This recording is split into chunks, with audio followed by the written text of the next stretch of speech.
And he said that, lawyers could help, and he connected the dots for me, because at the time, I was 15, 16 years old, and he talked about how laws affect everything that goes on in our lives. Like, this room, these dimensions, the street signs, the cars, there are laws that govern everything we do. So he encouraged us to do that and to also become legislators to help make those laws. And so that conversation pretty much changed my life forever, because I hadn't thought about being an attorney at that point at all. But then the light bulb just kind of went on, and I was like, well, I always wanted to do community service, and I was doing quite a bit at that point, even as a teenager. And I have a heart for service. So I said, well, I think I want to be a lawyer. So my desire for public service led me to the South Carolina legislature. I was a student at University of South Carolina. And during my junior year, I was a page for Lieutenant Governor Brantley Harvey. And also, ironically at that time, there were 3 pages in that office. There were 2 others besides me, and all 3 of us were from the Spartanburg area. And that was Don Beatty, who is now Chief Justice Donald Beatty, and also T. Ferguson, who later became a lawyer and was a judge and recently passed a few years ago. So it was just an incredible time to be a page and be a part of that whole experience at the state capitol. And then I also, after that, the following year, had an opportunity to intern for the South Carolina Judiciary Committee for the Senate. And during my position there, I researched laws in other states as an effort to help the Senate with legislation that they were considering bringing to South Carolina. So all of that helped fuel my interest in the legislature.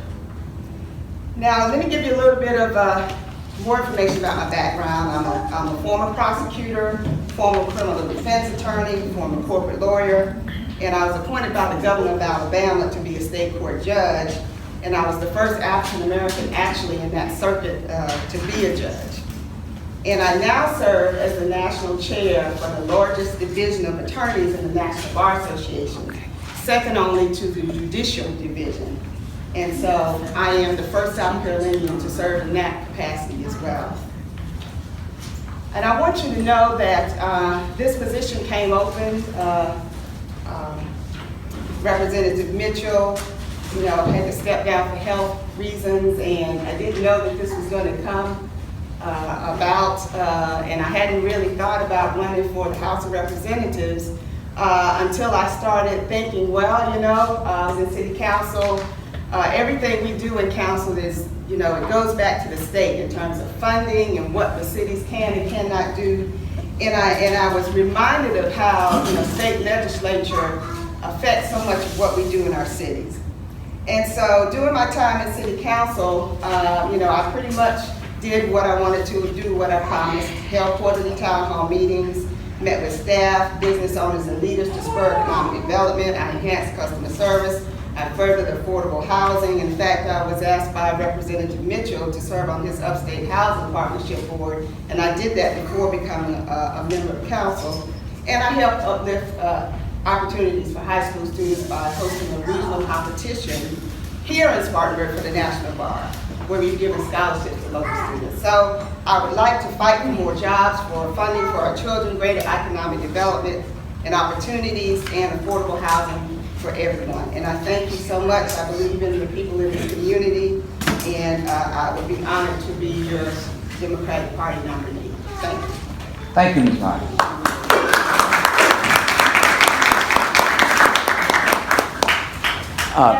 Before you get started, my 2 timekeepers here is trying to keep me on point, because they're saying we have a lot to do.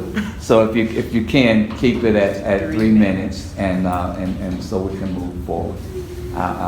When you see me stand up, that means that's about 18 seconds left. Okay. Again, afternoon, everyone.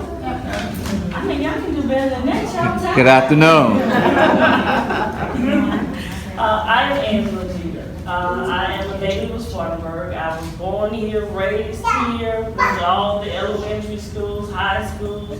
I'm a graduate of Spartanburg High School, go Vikings. I've been in this community my entire life. In fact, I realized I was in House District 31 my entire life. When I was doing the process of looking at all the areas and all the precincts within the district. And so I've been here, I've been serving in a community capacity for quite some time. I left the community to do what I call the ultimate service, and that was to serve our country in the United States Air Force. 2 tours of duty, Persian Gulf and Desert Storm. And I come to stand before you because I realized that I had some concerns about the way things were going. I am a former healthcare provider. I did healthcare when I was in the military and once I got out of the military. I'm a chief financial officer. I've done that for for-profit agencies as well as non-profit agencies. I've done that for non-profits that were fundraised for me. They had to raise every dollar of their money, and I've done it for a non-profit that was government funded. So I have a great understanding of finances and money, and I understand, looking at what I see right now, the State House needs me. They need someone that has the accountability to go in, help them get those budgets crafted, stop taking out line items that directly impact this community. They need somebody that understands healthcare and how people actually use healthcare. Not how they think people use it, but how they actually use healthcare. And I can do that because I have that healthcare experience. I'm a huge component of education. I have 4 degrees in 3 different fields. So I certainly believe that education can be a ticket to getting you to the next level. And I think that there is opportunities even for those that choose not to go the way I didn't go to college, but maybe you want to create your own business, or maybe you want to go directly into a skill or a craft. Those programs have yet to be developed in every area. The North Side is making some headway in getting that done, but the rest of the districts, there's 21 districts, and I can assure you, I've driven through all 21 districts, and they don't have it. They are in need of the neighborhood revitalization that is taking place in Northside. Northside is getting millions of dollars to create jobs, to create a better quality of life, to create safe neighborhoods. And for that reason alone, I actually need your vote on July 25th for me as your next representative. Thank you very much. Thank you. Let's give me a seat on that. Okay. Mr. Rice? Yes, sir. Good evening, all. I'd like to thank the Forest Park Neighborhood Association for allowing me to speak to you guys this evening. I am Jerome Rice. I am a city council representative for District 5, which is the Highland downtown area. This is my second term. I'm finishing up my second term. Will actually it will be a new person in the seat this year. A little bit about Jerome Rice. Jerome Rice is a native here of Spartanburg, born and raised. The good, the bad. It's all from District 7 in the city of Spartanburg. There's one song I remember from years ago I always like to talk about, My Block. I feel that Spartanburg is my block.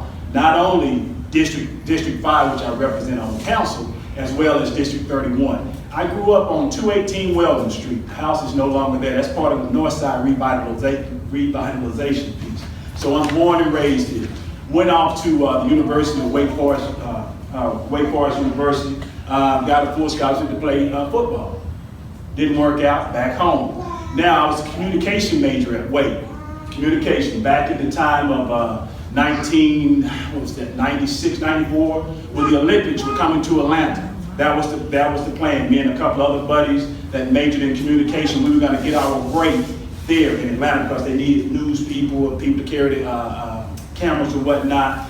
But I worked at Mary Wright Elementary School. Started working at Mary Wright Elementary School for Dr. Judith Bazemore, my 6th grade teacher who was the principal at that time. And I saw a need there that I needed to stay home. During that time, I worked for the Boys and Girls Club. USC Upstate had Yolanda King come speak, Dr. Martin Luther King's daughter.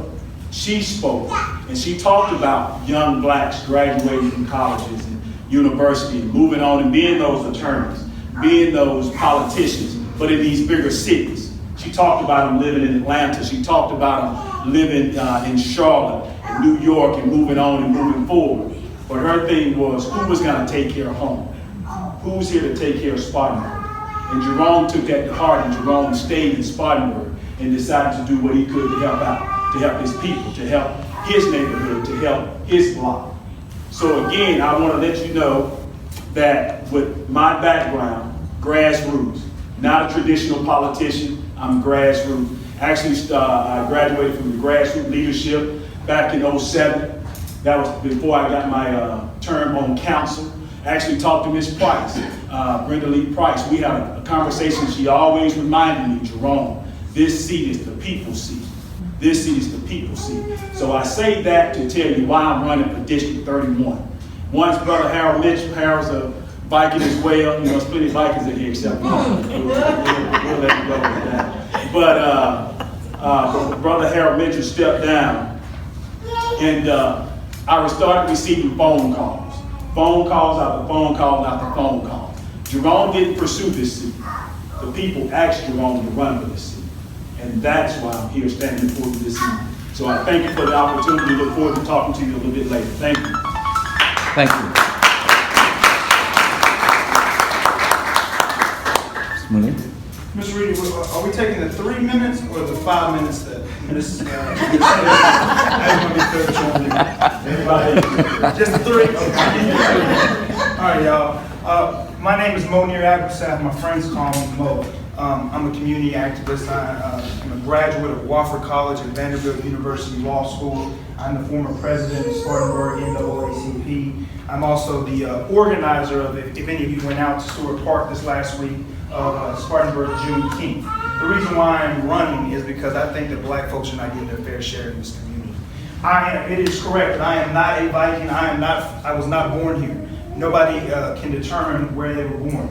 But since I've been an adult and had a choice in the matter, I've been focusing my energy on Spartanburg. The reason my platform centers around 3 things: housing, education, and criminal justice reform. One of the biggest things and most important things to me is that we ban the ability for any of these government agencies to ask our black men about their criminal history. Once you've paid that cost, right? No one should be you should not be sentenced to a life of underemployment for something you did when you were a youngster. The reason why you should support me and the reason why I'm different than I believe everybody up here is because this is not a time for timid leadership. This is not a time for timid leadership. It is a time for leaders who are going out and forcefully representing the needs of black folks and brown folks in this community.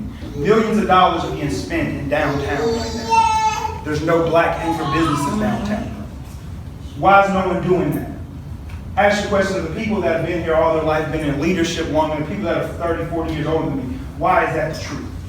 Why are we spending millions of dollars downtown but there's no black businesses, right? Why is it that the North Side redevelopment has happened recently, but the people who lived on the North Side, they lived in third world poverty for decades. People let them do that, right? So where are the people that have been in leadership for a long time? Those are the questions you have to ask.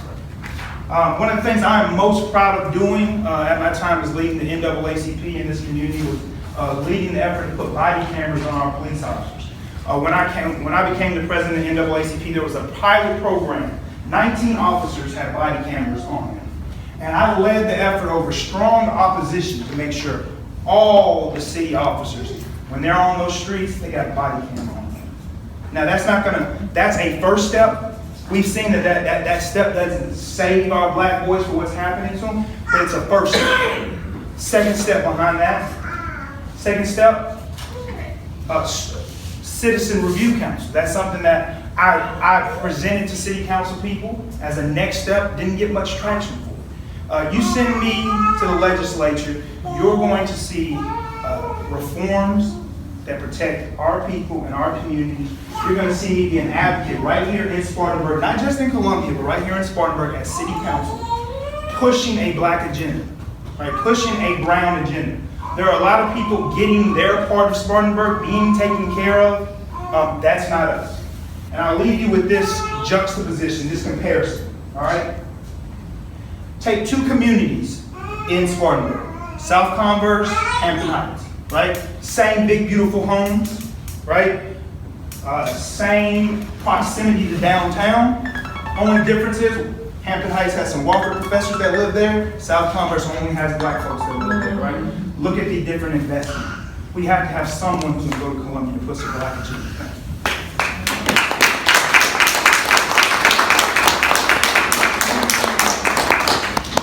Okay, y'all have heard each candidate speak.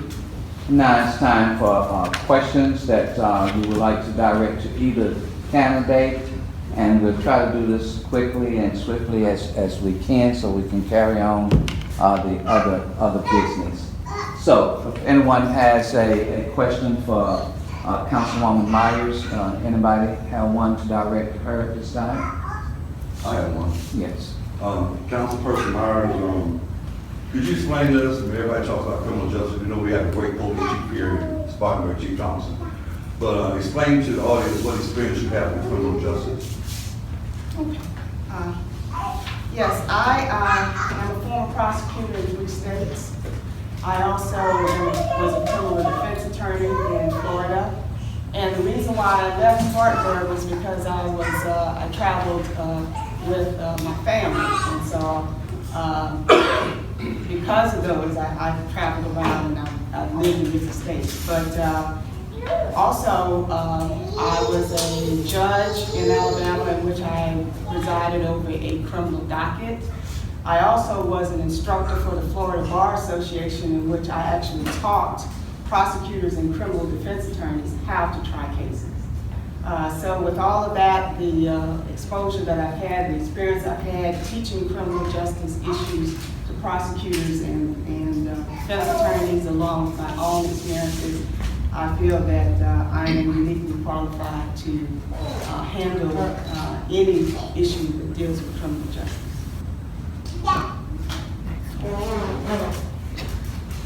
And do I say nothing? Oh, yeah. Considering your amount of experience and will and the luminous amount of education and experience, and I don't want to put you on the spot, but can you give us a sense of possibly how you can transfer that and manifest it into our everyday lives that will advance the cause of we the people disadvantaged? Yes. First of all, there has to be a good working relationship with the community and police. There's a camaraderie, a brotherhood with police. And we have to learn how to engage the police in a calm manner. We have to learn how to, for instance, when you're stopped on the road, on the side of the road, that is not the time to be hostile. That is not the time to yell or scream. But you have to learn how to engage. And so one of the things that I had was a domestic violence town hall meeting, because not only, a lot of times in the black community, we see the police as being our enemies, but they're not, because we rely upon them, the police, and to help us in our communities and to keep us safe. I mean, public safety is something that's important to all of us. So we have to learn how to collaborate with each other, how to get along with each other. And when there are issues that we feel like are important in our communities, we need to have the police come in, like you have this officer here who's coming into your neighborhood association. So I would say doing the same thing as that and making sure that we educate our community how we can be partners, I guess you could say, in terms of making sure that we are a safe community and that the policing is also equal in our neighborhoods as it is in Converse Heights. Can all of the candidates answer that question? Yeah, I'd like to- that's what I was gonna Okay. any other candidate like to rebuttal on these two questions? Sure. I mean, on that question there from Mr. Hamilton, it's about relationships, relationship building. I mean, our police officers need to have a relationship with the particular neighborhood that they cover. They may make calls to the entire city of Spartanburg, but the police officer have a ward or district that they do cover throughout their shift. One thing they're doing in the Holland area now is that they have 2 officers that are dedicated to Holland particularly. We've had a couple incidents in the neighborhoods, so we see the need, not only as Chief Thompson, but also as staff and council. We see the need that we need to put 2 officers there on a full-time basis. So Holland will have 2 officers that will patrol Holland, and it will become that relationship building. They're walking the beat, they're walking the street, they're talking to folks. They're not just riding through the parking lot or riding through troubled areas. It's all about relationships. That's what I want to make sure we got out. So, Anybody else like? absolutely.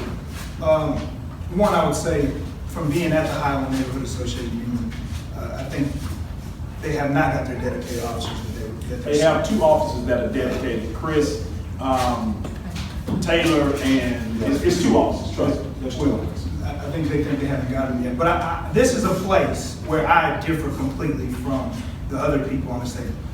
If any issue that I brought up that I think I'm an expert on is criminal justice, simply because I am an attorney. I have worked at multiple, I clerked for Mark Hayes, Circuit Court Judge right here. I was on the staff of the South Carolina Supreme Court, helping write laws. So if anything, any part of these issues I think I'm an expert on is criminal justice reform. And it's not all about relationships. That is a part of it. But it is also a community sending a clear message to law enforcement that if you abuse us, our leaders will not stand for that. A clear message to people like the chief that your job is on the line when your officers interact with our young boys and our young girls. I do not think that the only thing you can have when you deal with the law enforcement community is a carrot. I think they have to know that you have a vigilant community that does not play that. Just basically saying, well, whatever law enforcement says, whatever law enforcement wants, we're going to go along with it. Saying that the way, no matter how you interact with a law enforcement officer on the side of the street, you don't deserve to be physically assaulted. You don't deserve to lose your life, right? The idea that these young folks, Mr. Castillo, Tamir Rice, young boy out of Cleveland, that idea that they lost their life because they did something wrong is completely crazy, right? Law enforcement, they're the professionals. They get paid to be out there. They're the ones that should be taught to de-escalate situations. So I have a completely different approach. I want to respect our officers, but I want our officers to absolutely know if you step out of line, you will lose your job. And we will have the type of leaders here that will lead, that will push for you to be prosecuted. And that's Fortunate enough, we have not had those issues to that extreme that an officer would have to lose their job. And we're very thankful for that. We do have strong leadership in our police force. Before Mr. Chief Thompson, we had Tony Fisher, who was a fine African-American police chief person. One thing Alonzo Thompson will tell you, and he strongly agrees with it, he's a black man first. So he understands the issue that the black population is going through. Not only is he a black man, he's a father of a son that has some handicap. So he worries constantly about his son. His son, I think, is 14 now. But when his son, he's a big kid. When his son comes into communication with a police officer, what's going to happen there? Because his son does have some mental functions that are not right. So he's strongly in favor of least and lethal options. Monir, I'm going to let you speak just a second. Brother Monir spoke about being the leader in the body cam issues. If you don't know anything about government, Monir did speak before council about this issue, but that was already in the works. He did make mention that we already had 20 officers that already had body cams on them before he spoke. But he may have he did speak before council about the issue, but that was already in the works before we heard from Monir and the NAACP. Now, as well as when we talk to Chief Thompson, this is his profession. The issue, as always, is money. The issue is always money. How can we finance this?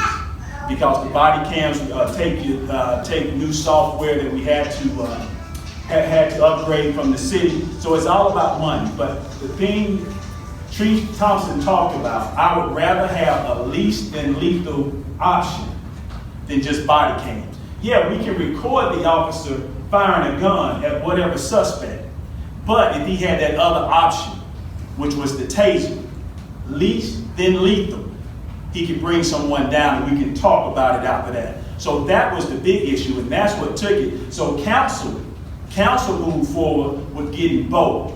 Not only do we have our officers have body cams, as you can see back there with Officer Banks, but he also has a taser on his hip as well. So he doesn't always have to pull his gun to de-escalate a situation. Thank you. All right, Mr. Chief. I agree with some degree of what most of the candidates have said, but I think it all comes back to a quality of life. The quality of life that you want to have in your neighborhood, the quality of life that you want to have in your government. There's a responsibility on both the individual and the police officer. You can't just say that, the police officer is haphazardly putting things out there or killing someone unnecessarily. It comes back to we have to make sure, one, that our police staff is trained, that they have adequate training, that they're making sufficient money in order to do the job that they need to do, that they have the tools that they need to do their job with, the tasers rather than guns. I am military, so I completely understand what it means to take somebody out. I've held an AK-47. I've been trained to use one to take them apart and put them back together. That is never going to be the answer to anything. Bullets do not understand that it was meant for Angela versus someone else. And when that bullet is released, there will be consequences. Somebody will lose their life. Somebody will lose their son, their wife, their daughter, and it may not even be the person that it was intended for. So as a community, we have to work with our police force and incorporate and make them a part of the community so that they get to know that so-and-so's son has some special needs and so he needs to be handled a certain way. That training requires money, which comes back to what I know, money. How to put those line items in the budget, how to do the budget so that we can make sure that we have the money that we need to do those things, the tasers, the training for the police officers, to have enough police officers to actually put so many in each neighborhood so that they can be a part of the neighborhood and not just be driving through. So I agree to some degree with all of them, but I think we all have a responsibility, not just the police officer, because at the end of the day, they want to go home to their families the same way each and every person that they encounter wants to too. Thank you. I just have something to say too. Okay, all right. Can we move on to a new question? Yeah, because we got about 6 minutes left. The only thing I wanted to, since Jerome got a chance to speak the second time, I just want to say 20 seconds. Okay, but he raised his hand first. I'm gonna let Melissa and then you go, and then we will jump on the two questions right quick, and then we'll move from there. Just very quickly. So I think the answers from Brother Jerome to other ones, they missed the point, right? Walter Scott, right? The officer who killed Walter Scott had a taser on his waist. He drops the taser, pulls the gun. It's not about the tools. It's about the message that's sent about whose lives matter. And if your leadership can't understand that, if they can't conceptualize that we love our police officers, but we have to put safeguards to make sure that that also powerful power to take life, right? That they take that seriously, and they know that they're confident. If we don't have leaders who put that in place, there's nothing. There's no tool that will save our young people. All right, Councilwoman. I just wanted to talk about, the confrontation out with the example I gave where the person is on the side of the road or get pulled over. You want to be able to live to tell your story. If you're confrontational and you're screaming or you're yelling or you're not doing whatever you want to do, you're not gonna, and something happens and you get killed, how can you live to tell your story? So the fight needs to be in the court. afterwards. That's what I'm saying. Do what you have to do, comply so that you can live. The other thing I want to say is that, you know, the tensions that rise between our community and police are an escalation. They usually escalate from one thing to the other. One of the things that I'm working on in City Council, and I've talked with Chief Thompson about it, is holding a police mediation program here, bringing that to Spartanburg. Because I think that when small things happen, and if there's a relationship between the police and the community, when you get to trust each other, when you do that in a non-confrontational kind of manner, then it helps things not to escalate. So I think that that's an answer to it. All right, thank you. Mrs. Price, you have a question? This has nothing to do with that, because I'm sitting here thinking I'm in a city council meeting. Yeah, absolutely, that's my concern too. There are issues that we're talking about statewide. We don't have anybody in the pocket from Spartanburg who can go down there or have relationships, let's say, because that's what it's all about. And you're all fortunate you guys still have 3 living legislators.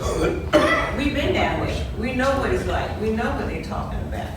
We have Justice Beatty now. We don't have anybody else in the pipeline, black folk, to be judges. It's going to make a difference.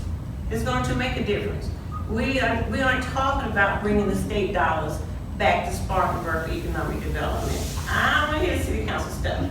We're talking about state going to the South Carolina House of Representatives to make laws that will affect folk lives throughout South Carolina, but especially being able to bring the bacon home. Yeah. Now, Representative Mitchell may disagree, No. but, I got my question. I was okay, all right, so that's. And they made a statement in the opening, I don't know if you was. No, I just walked in. Yeah, they made a statement at the opening why they wanted to go to Columbia.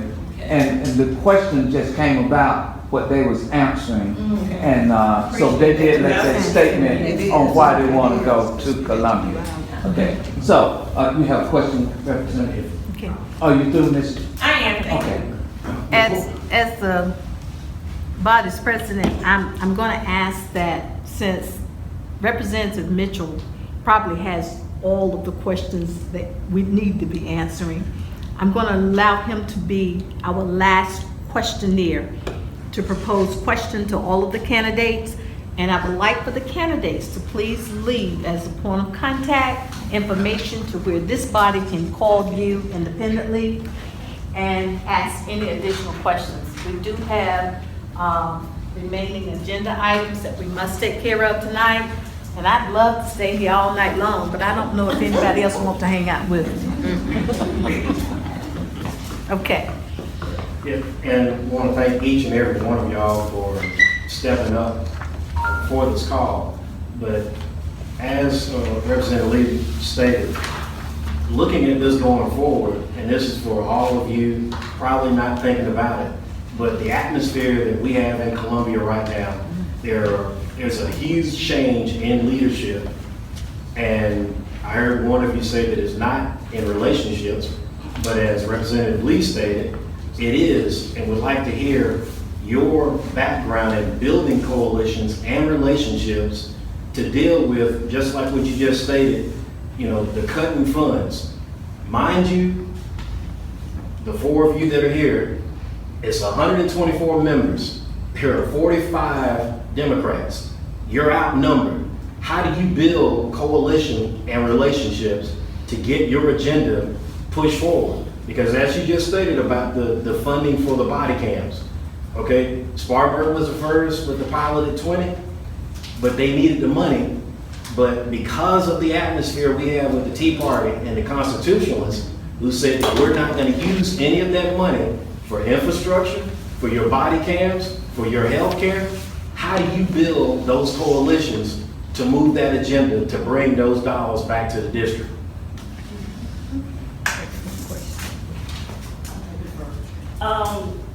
For me, it's very simple. I think, first of all, everybody, when it comes to funding, everybody hates accounting. I understand that. I'm an accountant. Everybody hates accounting. I get it. But at the end of the day, you have to be able to relate why those funds are needed and what they're going to be needed for. And you have to be able to build relationships. Being in the military, everybody's not from the United States, I can assure you, and everybody does not like us. It is something that you have to build. There were several instances where I would come across men who didn't believe that women should even be in the service. You have to learn in a respectful of their culture and what they are and who they are. You have to find out what makes them who they are and what's important to them, and then you figure out from there how to incorporate that into what you're doing. Because if you don't bring them on board, you're exactly right. None of them will help you. None of them will even pay you any attention. I've had the opportunity to build that in 2 tours of duties in the United States Air Force, as well as the numerous commissions that I serve on throughout the city. I sit on the Business and Professional Women's Board that works with community, with people, with groups trying to get wage equality for women. I serve on the board of directors for Carolina Police Credit Union, who has gotten $1 million grant in order to be able to provide funding. So I understand that there's an educational piece as well as a need to build a relationship based upon understanding what they need and what you can contribute to them and to work with them.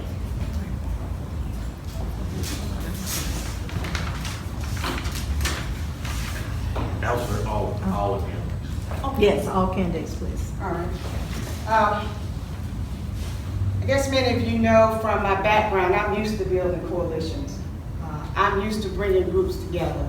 I'm used to having to reach across the aisle to make sure that the people who I'm representing have what they need, and who, you have to sometimes talk to people across the aisle. You have to build coalitions. For instance, in the National Bar Association, I am the national chair of the Women Lawyers Division. I didn't get there overnight.